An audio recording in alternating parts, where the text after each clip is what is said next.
doesn't matter what day of the week it is. It can be any day of the week when you're on cruise control. Be a Monday, Wednesday, Friday, Saturday, Sunday. Any day of the week. It could be a hump day, a Thursday. It could be a Monday again. We're always on one thing going on, everybody. That is a lot of breaking news.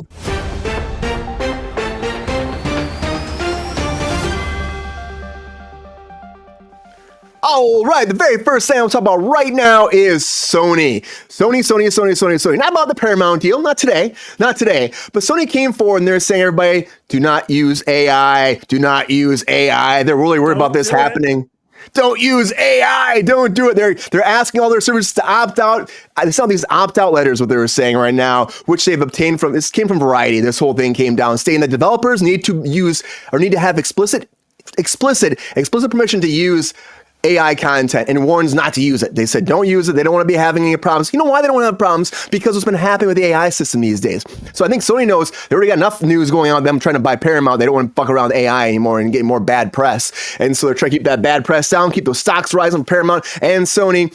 And I hope that overall people don't just utilize AI for bad things and take away jobs. Use it for the best things and help people out. And, you know, Sony's got other problems with their music division. So, like, please don't fuck around with their music. We got to get this Paramount deal done down. So, you know, good for them because, you know, Sony tries to make their own content, these spin-offs and stuff. They don't do that well either for Marvel. But Marvel does really well with Daredevil. And Daredevil, everybody, of course, is coming back. We know it's coming back. But now this information came down that Charlie Cox and Vincent D'Onofrio have been very involved in the creative process when it comes to the new Daredevil season. So they were actually getting the scripts and going over them together and figuring out and giving notes and being able to be very involved now with the whole reboot rehash of it after, you know, they shot a bunch of it and they go back and reshoot a lot of stuff. And they're very excited about this. Charlie Cox says it's getting kind of old though for this. So what's wrong with AI? Well, AI can be used can be used well in a lot of circumstances.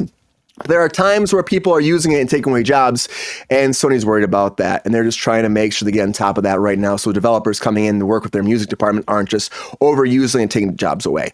And, you know, Charlie Cox wants to keep his job as Daredevil, he said, for at least 10 more years, and they're very like, you know, interactive and helpful and part of the process, him and D'Onofrio, which makes me really excited because I love these two. I think they're great. They actually said they don't have much screen time together in this new season, which is kind of a spoiler alert a little bit, but we'll have to see what happens.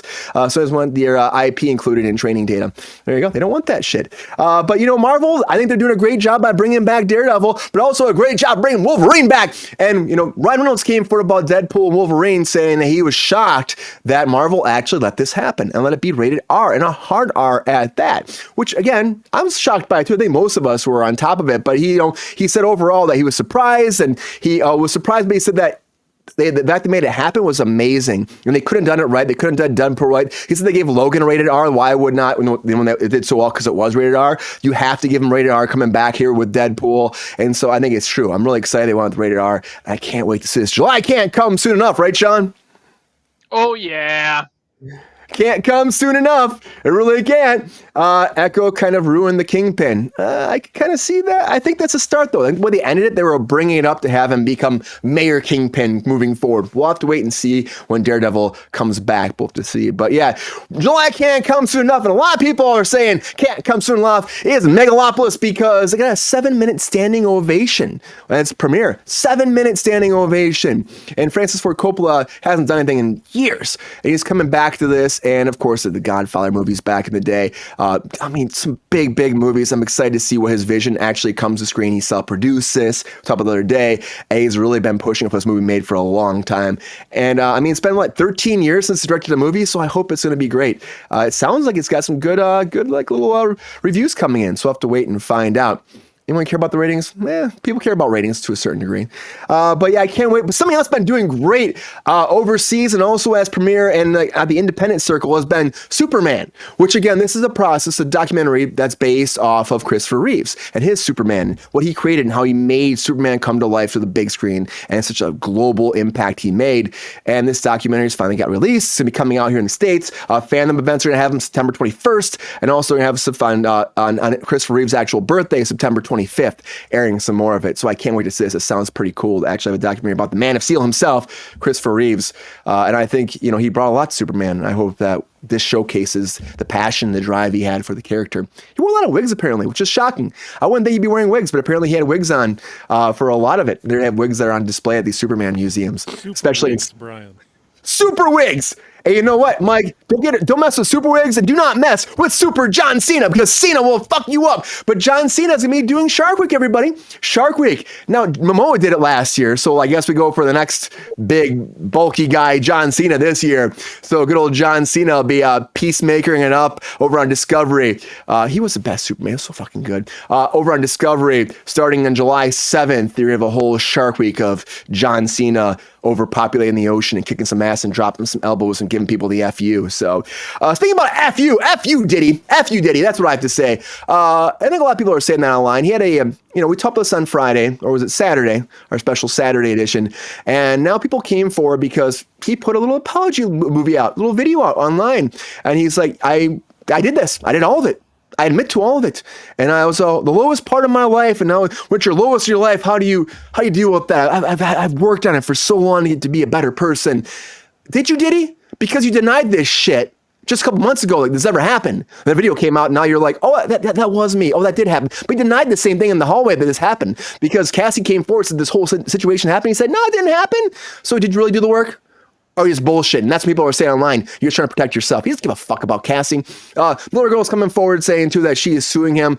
An incident that went down 20 years ago. Now, she said she's coming forward again because she felt she couldn't. Now she feels empowered because of Cassie's influence. And he said that, he sexually assaulted her, too, in New York City. And this was, this, again, is one of those things. I think we'll have more cases moving forward. But the girl herself, woman, said she felt morally obligated to speak up. That's what she was saying. So, Kruse McKinney is her name, and this happened in 2003. So what will happen to this, we'll keep you posted, but Diddy done, so I gotta say, fuck, that's all I can say about Diddy. Also, how the fuck did we lose Matthew Perry? Well, that's what people are asking right now, because he apparently had way too much ketamine in his system that even seemed possible or legally able to have in his system. And what he was doing at the time, because the toxicology reports are coming back and there's an investigation started right now, he was taking ketamine treatments, which I know a lot of people do, and have helped a lot of people out, which is amazing that I've heard about this study more and more and more, that people are taking like these doses in controlled areas, which is what he was doing, and it was helping them open their mind and do a lot of their situations they haven't helped figure out a way to fucking cope with.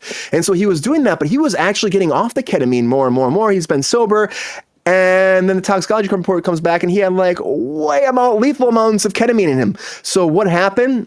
Well, hopefully the police find out. Hopefully we get an investigation of this, which we are, that will actually solve the case, because it's just fucking frightening. And we lost a national treasure because I've been watching Friends for the very first time, and I gotta tell you, he's awesome on there. I wish I would have watched it years ago. Diddy did do it. Diddy did do it. I wish actually I don't wish him to watch, but I might check out the new Pinocchio. We were going to talk about this on Saturday, but I want to talk about it now. So the Pinocchio, the Pooniverse Pinocchio. The Pooniverse Pinocchio is coming, everybody. And apparently he likes to peel off skin and wears it to make himself a real boy. Real boy. So that's the premise now. He'll be peeling off people's skins, murdering them that way, and then wearing them like he's, I guess Buffalo Bill did that, right, Mike? I think.